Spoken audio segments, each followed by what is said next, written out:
Hey everyone, and welcome to the Week 9 review, Week 10 preview of the 2025-2026 season. As always, I'm joined today by Joel Gibson. Hi Joel, how you doing? Doing just fine. How about you? I'm doing fine. I'm your commissioner. I'm your reigning champ. I'm Mr. 4 in a row. I've got rings for days over here. It's Christmas time. It's going pretty good, except for I lost in Cody's football league this week after beating Doug last week. That kind of hurt my feelings. But that is not this league, so we're going to move right into it. The first matchup is CJ. I had him at number 5 versus me at home. Kind of a wonky week with the championship and scheduling and stuff this week, but I don't think it would have mattered too much. CJ did use one more of his free agency money there, and I beat him. So not a lot here. I had some injuries. I had Harden miss a game. I had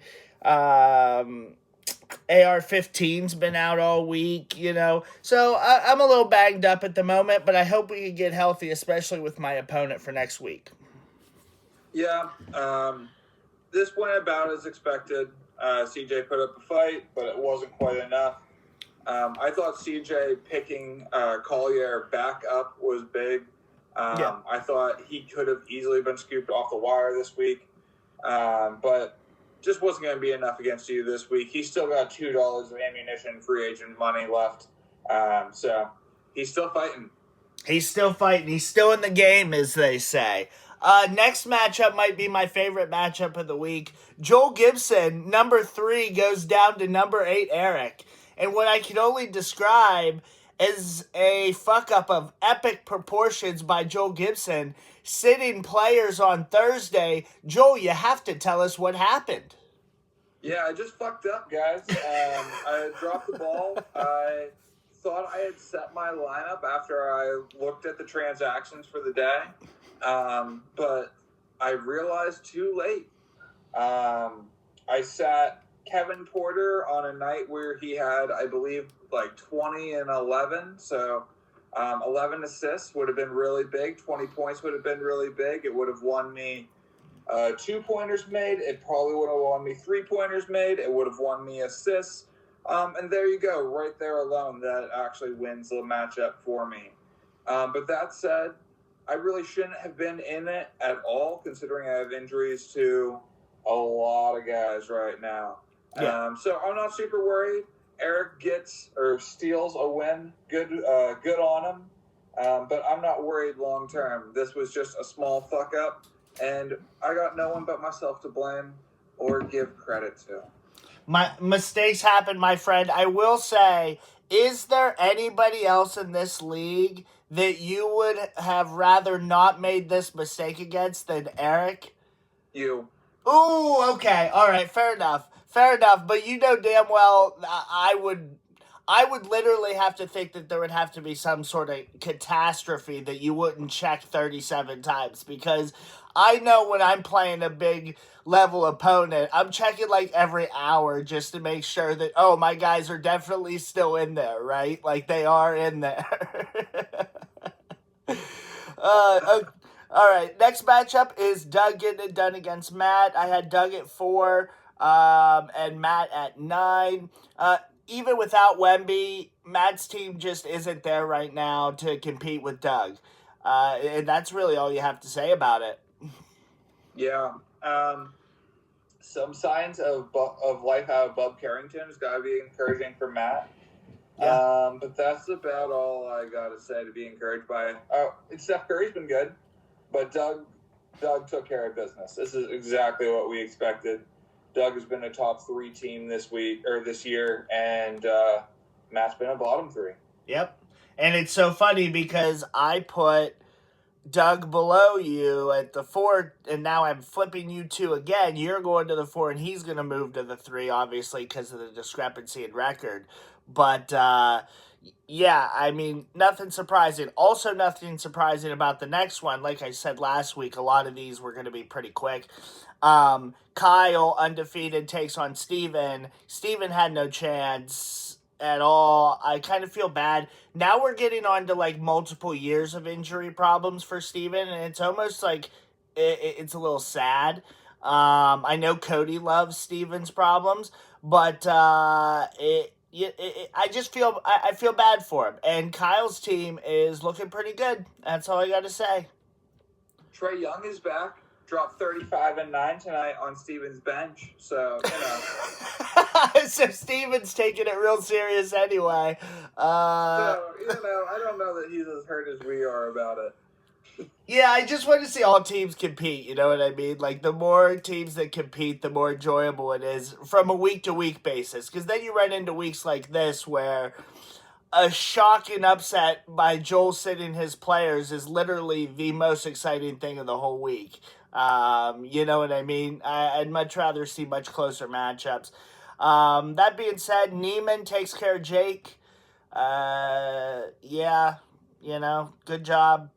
Neiman and Embiid sat once this week, and Drummond had a double-double. So I just want you to know I plan to keep Drummond on my team all year just because Embiid sits so much. It's worth it, and I love it. Yeah, I mean, that's probably worth it for you. Bright spot for Neiman. Keyshawn George has been pretty good this year. Yeah, he had like 35 and 9 the other night or some shit like that. That's big. Yeah, and Keegan Murray looks like he might lead the league in blocks one day. So, Yeah. Yeah. Oh, and also Sabonis is out for another 4 to 5 weeks. We'll just throw that on there as well. While we're talking. Things are sunny over there. The last matchup is Adam beating Cody. Cody did not play anybody this week. He chose not to. Adam did play somebody, so he did win. Big win for Adam. We now have 3 teams at the end of this week that are tied at 5 and 4. This week coming up over the holiday is going to be a much more interesting week. And Joel, anything about this week before I get into next week? For Adam, it was a good week to run into Cody. Zach LaVine's out for a week, and that's one of his bigger guns. So I don't got much more to add. We know Cody's immediate intentions, and we'll deal with the long-term ramifications when we get there. Yeah, exactly. Next year, there's going to be some heavy hitters going at each other heavy. We'll see how it Sounds goes. Sexual. It does sound sexual. By then, I hope to be a 5-time champ in a row. Actually, 7-time champ overall. And just a real grip on who's the best owner in the league. So I'll be able to just, hold my fire, if you will, and figure out what's next for me next year while you guys are trying to kill each other. That being said, we get into week 10. Just a quick note before we get into the week 10. In case anybody missed it, I think it was either this week or last week. I can't remember when I announced it. An additional week has been added to the season. I can't remember if I mentioned it during last week's message or if that happened this week. Either way, I was looking at the schedule and I saw there was something off with a week. They actually had an extra week at the end of the season with no game scheduled, like the end of the season after the playoffs, with no game scheduled to work out with our scheduling. And so basically I just flipped that in front of the playoffs. So everybody will get to play everybody at least once this year, which quite honestly, I prefer that. So I'm fine with how it worked out. But just keep that in mind. It's actually a 16-week season now before playoffs start. And so I think the trade deadline also probably at the end of week 14. So I will get an exact date for that, but it's either going to be the week, the end of the week 14 or the end of the week 15. But I'm guessing 14 because I hate going so close to playoffs that you're able to trade. So just keep that in mind as we move along here, getting into week 10. As we start week 10, we have a monster playoff implication matchup. Number 2, Mr. Modest versus number 3 Doug. 8-1 Modest, 7-2 Doug. Wenby has returned, so I don't want to hear it when I kick Doug's ass all up and down the court this week. I'm picking myself. I'm going to win. Austin Reeves is going to play Tuesday. I believe in him. And we are firing on all cylinders right now. Let's go. Yeah, I think it's very interesting that Doug is just going to wipe the floor with you in blocks because I don't think you give a shit about blocks. And he might be the best blocks team in the league by a very wide margin. I think I'm last in blocks right now. So I do think that is a funny discrepancy going into the week. I am picking you, but I'm very glad to see Wemby alive and well for this matchup. If anyone can do it, it might be Doug. I'm really curious to see if he uses some of his free agent money against you. Does he hold his fire? Does he like his team? I think this week is going to be really telling. Yeah. The pressure is really, I guess it's kind of on both sides. If he really comes after you, will you try to, beat him off? Wink. Or I would love to beat Doug off. Or will you let him just manhandle you? And that's what we're all hoping for. Yeah, I mean, it's certainly interesting. My free agency budget's been a little bit more dire. The benefit is I started the year with 64 free agency dollars week 1, and I'm only down to like 58. So I've spent $6 the entire season thus far, and I've been saving them for some certain players. And Doug just might be one of those players, and I can tell you I have a couple spots at the bottom that I might just be willing to move. Just saying, Doug. Doug has $96 of free agent money going into this. I hope he's willing to use some of them. We'll really see this week. It's going to be a good one. He is going to be holding some resentment as well because I beat him in Cody's football league. So I really think that he's going to try to get a little revenge this week. And if he does, let's go, baby. It's game time. This is what you pay to see every week. In support of Doug this week, yeah, I'm wearing your Christmas present, which, for everyone to see, I want you to know, it's a Marvin Bagley III, baby. Bro, that's ridiculous. Sacramento Kings, baby. You should have got him on the. You should have got. It would have been even funnier if you'd have got him on the Wizards. Like, that's so funny. It was harder to find this. Believe you me, there are Wizards Bagley jersey out there.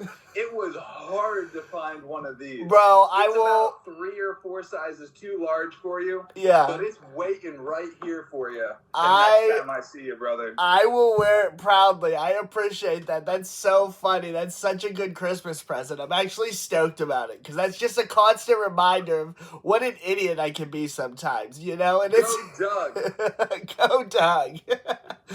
All right. Next matchup is Kyle versus Neiman. Neiman I have all the way down at 7 here, facing Kyle. He is one of those 5-4 teams. I don't see any reason why Kyle doesn't win this week against Neiman. You don't see a big Embiid week coming? I don't, and I need some Drummond time, so I'm hoping Embiid just kind of, it's the holidays, Joel. Take some time off to be, with your family and stuff, Embiid. Let's go. I am also picking Kyle at the moment, but if there were someone who could get hot and maybe have a Christmas miracle, it would be Neiman, but I am going to pick Kyle. Yep. Next matchup is the other 2 5-4 teams. The number 6 team Adam versus the number 5 team CJ. This is a tough one here. I think Adam could give CJ a run for his money because he only has $2 free agency, and I can name at least 3 players off the top of my head on Adam's team that I would consider cycle fodder. So I don't know. Like I said, I'm not 100% sure if he watches the videos, but I think that if he did cycle this week, CJ's made it clear that, he's not necessarily have his, he doesn't necessarily have his eyes set on this season. It's certainly interesting. I think Adam can compete if he cycles. If it's a straight up matchup, I think CJ wins at home. Do you think that Marvin Bagley is potentially droppable at this time? I don't know, but I'll pick his ass right up. Brother. I will pick his ass right up if he does. I hope you keep him just for old time's sake.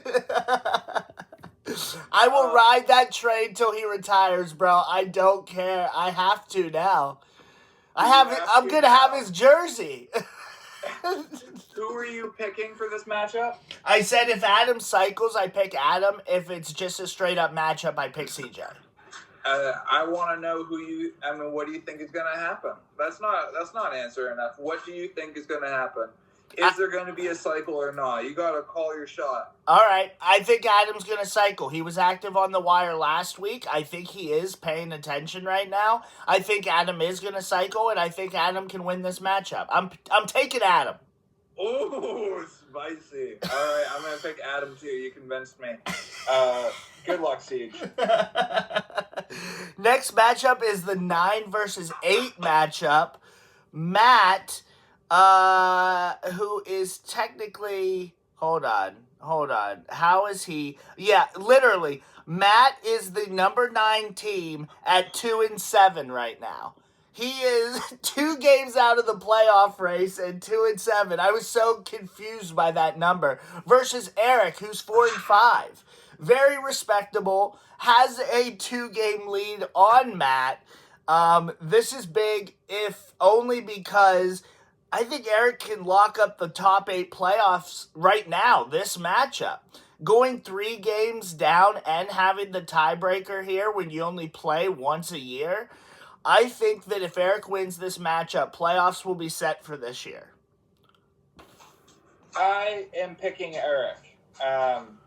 Matt's team is not it this year. I tend to agree. I'm going to take Eric, and then we'll at least know who is in the top 8 versus the bottom 4. Yeah, I mean, that's really it. Next matchup is number 4, Joel Gibson. Oh, how the mighty have fallen.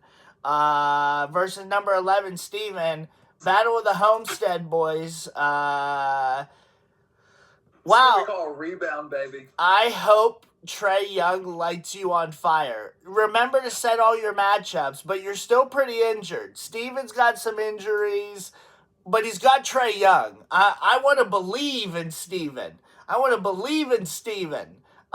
I'm going to pick Joel.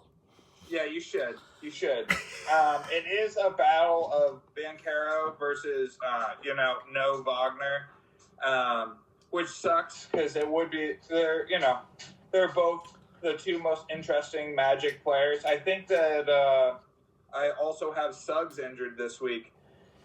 So it'll be a big week for Banchero, but it still will not be enough for Steven. I got a lot of depth. Cooper Flagg is starting to look like the best rookie in the league, and like one of the best long-term players in the league. I'm happy to see Steven this week. Merry Christmas to me. Merry Christmas to Steven. I'm going to fucking give it to you, big guy. Steven, you can cycle against him and really try to put up some numbers. I'm just saying that could be interesting too. Joel doesn't have what you say is a lot of free agency money at this point. But I agree. I think Joel's going to win. But damn it, if Steven did and Joel took back-to-back losses versus Eric and Steven, I think that would be the greatest 2-week stretch of Joel's entire career, honestly. I really do. Well, if there were a week for it, Ron Holland has a flag next to his name. He's questionable. Cooper Flagg has a flag next to his name. John Morant is out. Jalen Suggs has a flag. Franz Wagner has a flag. Evan Mobley has a flag. DeAndre Ayton has a flag. Derek Lively is out for the year. Tyrese Halliburton is out for the year. And Kyrie Irving is possibly out for the year. Possibly done forever. Possibly done forever. We don't know. We don't Shut know. the fuck up. Not done forever. He wants to play with Cooper Flag in the worst way. Those Yeah. two are going to be beautiful together. Well, if you didn't go on that little flag raid, wow, so much pun intended there. If you didn't go on that, we would have made it under 20 because we just went over 20. The last matchup is Jake versus Cody. Cody is the home team. I think Jake's gonna get his first win this year. He deserves it. Go, Jake. Talk about I can't see Jake not going for it. We were talking the other day, maybe it was last week, about his all-time wins in the league, and I believe it's less than 5. I think it was 4 exactly. So this would get him number 5. I think the big guy's gonna go for it. Yeah, I think he should anyway, or Cody could Maddie, just shut up. give him a Christmas present, I guess. This is Juice. My dog just jumped into the frame here. He has now officially been on the video. Yeah, I think that's it. Your dogs It sounds like it is. It sounds like Maddie's had enough. It sounds like it is. Good luck to everybody. Merry fucking Christmas, everybody. Merry Christmas, everybody. We love everybody. We'll talk to you. See ya.